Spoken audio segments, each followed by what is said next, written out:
New at 11, they are the faces of violence, men and women whose lives were taken during acts of rage.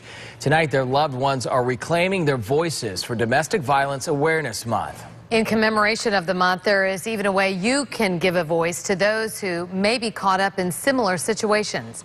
News Channel 5's Rochelle Ritchie joins us with the story. Rochelle? Kelly and Jay, every 9 seconds, a woman is a victim of domestic violence in the United States. That's according to domesticviolencestatistics.org. And a third of those women are killed as a result of these violent relationships. In this circle of gathered hands are mothers who have lost their children to violent crimes. I still love you, Mommy. He was a very loving boy, always giving me hugs. Every other week, Mothers Against Murders hold a meeting where heartbreaking stories are told and tears are shed. I mean, there was nothing I could tell them about that boy. Hanging on the walls are the faces of women in Palm Beach County who have suffered the loss of a child to murder. Among the photos are Fannie Napier and Paula Bobe, two women who had no connection until they both shared the unfortunate experience of losing a child to domestic violence. She'll always be my hero. Paula Bobe lost her daughter, Tanya Rains, December 2007, when her daughter's ex-boyfriend held her at gunpoint, forced her into a car, and led police on a high-speed chase. When they got to the car,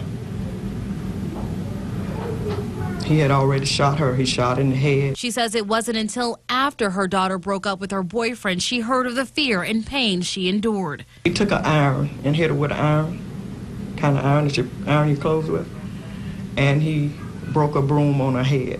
Fannie Napier says it was Thanksgiving night 2000 when her son, John, was shot by his girlfriend. I have to cope with this every day. I just dreamed about him the other night. According to the National Coalition of Domestic Violence is one of the most underreported crimes. This year alone, we have reported on several murders where domestic violence was a factor. In Lake Worth, Martha Aguilar. In West Palm Beach, Felicia Brown. And in Boca Raton, Robert Kovacs is suspected of shooting and killing his wife, Bazina Kovacs. All 3 women were alleged victims of domestic violence and found murdered.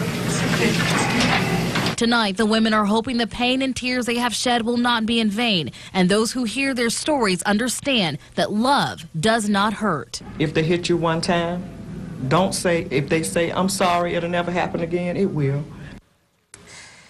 And if you're a victim of domestic violence, there is help for you. The number on your screen is a 24-hour hotline you can call to get counseling and out of your situation. That number is 1-800-500-1119. And if you want to help a victim of domestic violence, you can do so by taking cell phones you are no longer using and donate them at the self-service center on the 2nd floor of the main courthouse. I'm Rochelle Ritchie, WPTV News Channel 5.